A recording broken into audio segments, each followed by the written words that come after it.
So I almost want to bring up something because you mentioned. What's up?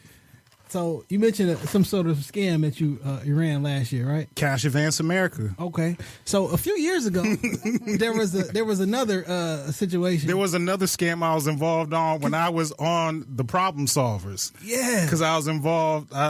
Please tell this story. This story time with Dane, please. Okay, I'm gonna tell it real lightly because I don't want to throw no names out here because my homeboy is in jail. He comes from a pretty prominent family, and it'd be real fucked up. And I ain't trying to drag nobody, but I was closely involved with somebody running a Ponzi scheme. Okay, a huge Ponzi scheme, like $10 million worth of scheming.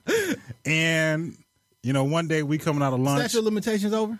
Nah. Yeah, be careful. Yeah. So one day we coming out of lunch at Champs out in Livonia. I don't know if that's Livonia, the one on Orchard Lake or whatever. Coming out of lunch, and we see all these fucking cameras and shit. I'm like, what the fuck is this bullshit going on? Who out here taking pictures? It's the motherfucking Problem Solvers. Run right the fuck up on my homeboy with the camera. Now, I'm a couple feet behind, but I still make it in the shot. Like the commercial probably started running like a week later after, the shit popped off. Like my phone was shaking like a stripper's ass.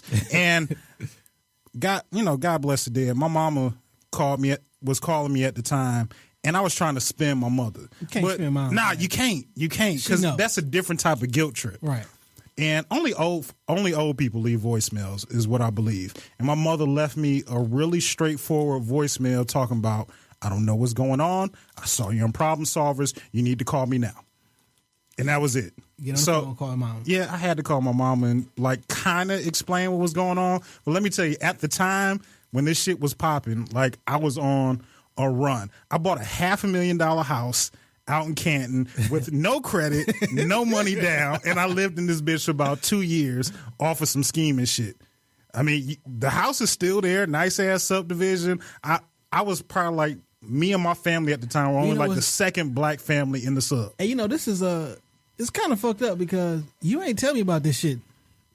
About the house? When this was going down, how come I couldn't get me a crib? Now, in retrospect, I'm glad you didn't because I definitely would have probably fucked with it. Look, me and all my homeboys had big ass houses. That's fucked up, man. My homeboy Don had a house. Fucked up that I didn't know. That's fucked up. It is. My homeboy Don had a house in St. Clair Shores. This bitch was 6,000 square feet with a dock on the back. You could just pull your boat up to his house. He have a boat? I think he did buy a boat. Jesus. A few of my homeboys bought Maseratis, Lamborghinis. We was doing some fool shit with the money. Fucked it all the way up. So if I survived BNF out here, basically. Did you get the billboard say the housing market You know is what, ours? man? Our intentions started off good. I just wanted to be on the cover of Black Enterprise. I thought, we could turn this shit into something positive. Because we started off wanting to help people with the investments. But then the money started coming in. Niggas get greedy.